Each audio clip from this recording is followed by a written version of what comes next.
listener production. Hi, Natarsha Belling with you and welcome to the afternoon edition of The Briefing. Coming up in our deep dive, the Jeffrey Epstein files are back in the headlines as a group of survivors and victims of the convicted sex offender holds a powerful new news conference threatening to name names if the US President Donald Trump does not reveal all the evidence the US administration has on Jeffrey Epstein and his high-profile alleged accomplices. We unpack all the latest developments in just a moment.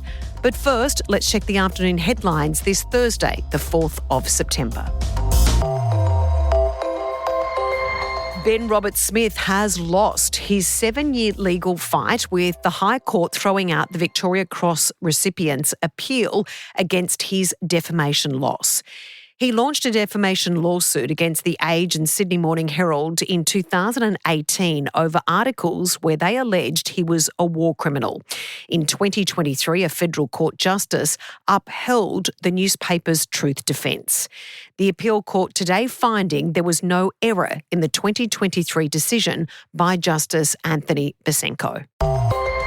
Robodebt victims will receive an additional $475 million in compensation in what's now the largest payout in Australian history. The illegal scheme saw hundreds of thousands of welfare recipients wrongly told they owed money to the government. A $1.8 billion settlement was reached in 2020, but lawyers appealed after a Royal Commission uncovered new evidence showing senior public servants and members of the former coalition government knew the scheme was unlawful but continued with it anyway. And AFL great Mick Malthouse has been stabbed during a terrifying home invasion in East Melbourne overnight. Police say the 72-year-old confronted the 3 intruders who broke into his apartment around 12:30 a.m, chasing them into a laneway. Malthouse suffered a stab wound to the chest, believed to be from a screwdriver, and was also struck across the arm with a crowbar before the offenders fled on foot. His daughter Christy says he declined hospital treatment and is now recovering at home. Now it's time to get into our deep dive on the latest with the Jeffrey Epstein story. The US administration yesterday released more than 30,000 documents related to the so-called Epstein files. But on closer inspection, they didn't actually reveal anything new, and only around 1% of the estimated information the government has on the investigation into the convicted sex offender.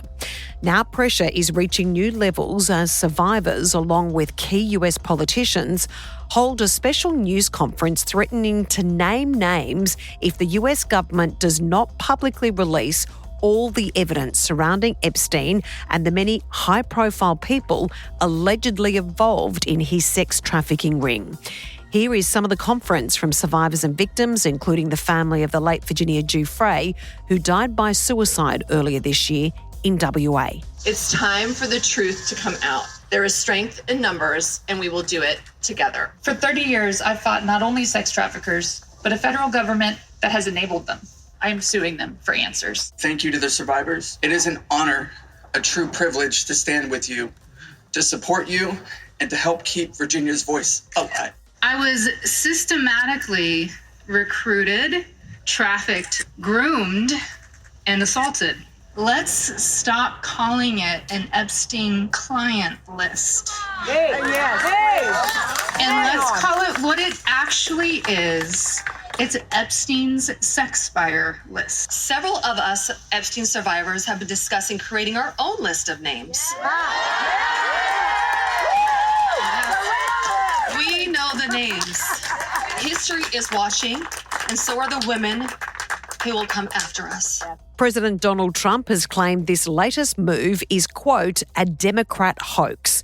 But as US political analyst John Barron explains, the Jeffrey Epstein case is not going away and could end up being the beginning of Donald Trump's downfall. John, thanks so much for joining us. This Epstein conspiracy, or the Jeffrey Epstein case, continues to make headlines and will not go away, understandably so. In regards to these latest developments, we know that the US administration has released more so-called files, but when the devil's in the detail, there's not a lot of new information there. Tell us about these latest developments. This is such a fascinating case, Tash, and you're right to characterise it as both a very real and appalling crime, or thousands of crimes, in fact, which has also, because it has gone through a legal process, several legal processes, created literally hundreds of thousands of documents, legal documents, witness statements, video, other evidence, flight logs, and so on. And then, of course, there are the suspicions that dovetail into conspiracy theories, and we don't know where one ends and the next begins. So just through this process over the last 20 years, as Jeffrey Epstein and Ghislaine Maxwell's crimes have come to light, there have also been a number of internet-based conspiracy theories that have essentially sort of taken some facts and turned them into quite bizarre theories about a cabal of elite, usually Democratic politicians, people like Hillary Clinton, running child sex trafficking rings out of the basement of a pizza restaurant in Washington, D.C. It sounds ridiculous, but a few years ago, somebody turned up at that very pizza restaurant in Washington, D.C. with a loaded gun to free the children from the basement, only to be told there is no basement. But people believe the conspiracies, and what they don't believe is that they have heard all of the facts. They want to know, does this go further than what the Justice Department has been telling us, that there is no client list and that Donald Trump is not implicated and that there is nothing really being covered up here? And as you say, with the release of another 30,000 or so documents this week, it's a drop in the bucket. Very little of it's new. This is stuff that has already been on the public record for some years, since Epstein's 2006 case or 2019 case. And so there are still these suspicions that there is a lot more out there. Suspicions which, of course, as we've seen as well, many of Epstein's victims continue to hold, that there is still an active cover-up here. In regards to Epstein's victims, John, we saw very, very smart play by his victims and survivors to come out and hold this news conference after this alleged release of these new Epstein files over the last couple of days. What was brilliant about that is not the horrific crimes that happened, but the fact that they're actually trying to put the facts out there, to forget about the conspiracies and to forget about President Trump calling this a hoax, that there are real victims and there were real crimes committed. Yes, and very important, of course, that the victim survivors remain the focus of this and the touchstone to the reality of things. It's very easy when there are crazy conspiracy theories out there to stop believing the truth, as well as having doubts about conspiracy theories. And one of the more intriguing things to come out of this, Tash, was that we have the victim survivors now saying, well, the Department of Justice and even Ghislaine Maxwell are saying there is no client list, a list of presumably powerful men who Jeffrey Epstein trafficked these young girls and young women to for sex. That client list is something that has been speculated about for years, but its existence has not been confirmed. Some believe there was confirmation at the start of this year when Attorney General Pam Bondi said that there was a client list on her desk. Well, she said, it's on my desk, but there's some ambiguity as to whether she was talking about a client list or just the files generally, those hundreds and thousands of folders worth of documents. But yes, with this client list, the victim survivors told us, well, we have the list in our heads. We were there. We know who these powerful individuals are, and we're prepared to compile that list, even if there isn't one in Jeffrey Epstein's handwriting. If that doesn't exist or is never going to be released, if it does exist, we know who these people are. And we now have members of the House of Representatives in the United States, members of Congress, who are saying, and we are prepared to read that list onto the congressional record, which gets around defamation laws, which would have otherwise seen these victims further victimized by being sued by these extremely wealthy and powerful individuals. So the long campaign to get a client list into the public domain has taken a major step forward this week, Tash, even though the victim survivors and others who are interested in this case are frustrated by the lack of transparency coming from the Department of Justice and the Trump White House. And interesting to note, John, as you mentioned there's been some pretty powerful statements made in that press conference along with the victims and survivors by politicians from both sides, including longtime allies of President Trump, saying, we will name names if we need to do so. This, on a political level, Tash, is fascinating as well. We have this unlikely coalition. You can see why Democrats are currently pushing to have all of these files released, whether Donald Trump is implicated in any way or not. And there is nothing at all in the public domain other than the photographs of the two men and their known association in the 1990s. There is nothing to suggest, and there has been no allegation made in public documents that Donald Trump committed any illegal acts with these young women. It's important to note at the outset. Yet Democrats know that this is causing a lot of problems for Donald Trump because suspicions persist. And if they're not suspicions about his behaviour, it's suspicions about associates of his who may be implicated. Former lawyers of Donald Trump, former employees of Donald Trump, people that Donald Trump has socialised with have been named as perpetrators of some of these acts. So is he covering up for them? That is one of the other suspicions. But this political coalition involving people that Democrats have mocked in the past, Congresswoman Marjorie Taylor Greene of Georgia, best remembered possibly for going on bizarre conspiracy theory rants about Jewish space lasers. And yet she is wanting to get to the bottom of this, maybe motivated more by conspiratorial thinking, but she's broken with Trump. She was one of the most Make America Great MAGA warriors, always wearing a red Trump baseball cap, even in Congress at the inauguration. She was dressed up in Trump garb, and yet she is now defying Trump and the White House in demanding that these documents all be released. What they're trying to do is to get enough numbers in the House of Representatives to pass a piece of legislation to force the Department of Justice to release all of the documents relating to Jeffrey Epstein, all those hundreds of thousands that are still being kept under wraps. In order to do that, though, because it's mostly Democrats who want to do this, they need to win some Republicans over. They have to go through a process. A discharge petition is what it's called. It could still get blocked, but essentially they're applying political pressure to say, do you really want to vote against transparency? Do you really want to continue to cover this up? And so we may see a vote in the next week or so on this matter. It's unlikely that this bill, this piece of legislation, will ever pass the House or indeed the Senate, where you need a 2/3 majority to overcome a filibuster. So it's, in a sense, you could say it's a political stunt. But it is a political stunt where the likes of Marjorie Taylor Greene and Democrats, including Ro Khanna, who is a very unlikely person to be involved in all this. He's basically the next Bernie Sanders. He may well run for president as a left-winger in 2028.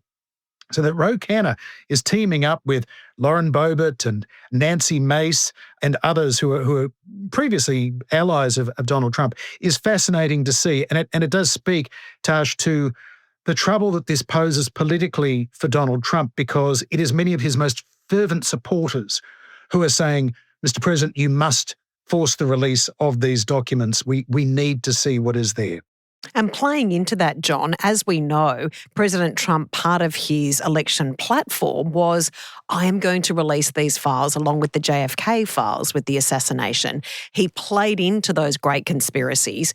Now he's done a complete 360 and said this is, as late as today our time, in the US yesterday, saying that this is a Democratic hoax. He's backpedaling incredibly quickly, and one may say, if you have nothing to hide, why not just release the files? There is a massive dose of karma here for Donald Trump. There is no doubt about it. He has gone from saying this is a massive Democrat cover-up now to saying this is a massive hoax. He is stretching the trust that his supporters and true believers have in him because, of course, the narrative around not just what actually happened to Epstein's victims, but also these conspiracy theories which tap into a series of QAnon-related conspiracy theories about cabals of pedophiles that are running the world or running the Democratic Party. Well, the conspiracy theory has now kind of washed over Donald Trump to say he is now part of the cover-up. And so he's getting a dose of his own medicine quite squarely here.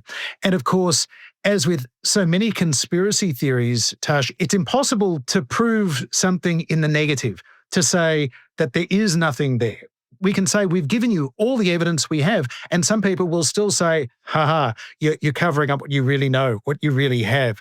That's the problem with conspiratorial thinking and why it is so confounding and paradoxical to deal with. Trump has exploited it very effectively up until now, sowing distrust in his supporters, in their government. But of course, now as a second-term president of the United States, he is the government.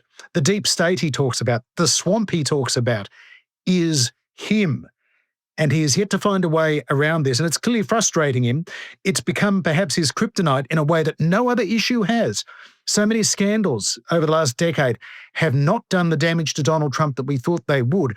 This is the first case where we can look at the polls and say, Donald Trump is paying a political price. Now, ultimately, he's not allowed to run for president ever again. He's not allowed to stand in another election. So his support doesn't matter that much, but to him it does, because his popularity is pretty closely associated with his own sense of self-worth. We know that from the amount that he talks about his polls and the way he boasts about so many things. So this is a tough kind of a fix for Donald Trump to be in. And John, of course, one of Jeffrey Epstein's most high-profile survivors or victims was Virginia Giuffre. We know she spent many of her later years here in Australia, in Queensland, and later in WA. We know she sadly passed away earlier this year in Western Australia. Now, we are hearing revelations that she is set to release a tell-all memoir that will be released posthumously. Do you think we will hear any further evidence or very damning allegations from her new book? We don't know what we don't know when it comes to what else Virginia Giuffre's posthumous memoir may tell us about this. We know that she was incredibly brave in giving evidence in a number of cases and in speaking out and publicly identifying herself, in taking on not just the political establishment in the United States and Jeffrey Epstein himself, but also, of course, the British royal family and the power of that establishment as well, with her accusations against Prince Andrew. So we await to see what else there may be there for her to disclose, or whether it just brings back into focus all of the things that happened to her and the very terrible personal price that she and others have paid. And this, of course, is the thing that, time and again, we have to keep reminding ourselves that for all these crazy conspiracy theories and all the allegations that nothing else is there to come out, terrible things did happen. And ultimately, Jeffrey Epstein escaped justice after a brief period of incarceration by ending his own life. But of course, such is the nature of this case, Tash, that even Jeffrey Epstein's death has become the subject of a conspiracy theory. How was he left unattended in that New York prison cell? And that too is something that the Trump administration is trying to counter by releasing more and more video evidence of CCTV footage taken from the jail. But there are still lots of concerns. There is more to this story. So possibly this memoir will shed some more light. Possibly it will name names in a way that she maybe would not have done had she been a suable individual. But of course, a publisher is going to still be liable to any legal actions against names that she might name. So it could be, in fact, that it is this pledge we now have from members of Congress to name those names in a secure environment under their equivalent of parliamentary privilege that will see some more of these rich and powerful people outed as fellow perpetrators with Jeffrey Epstein. We really appreciate you joining us and for your fantastic analysis as always. Thank you, John. Good to be with you. That was US politics analyst and co-host of Planet America, John Barron.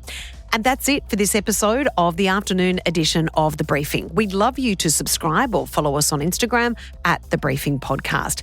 And we'll be back in your feed tomorrow morning. I'm Natarsha Belling. Thanks for your company.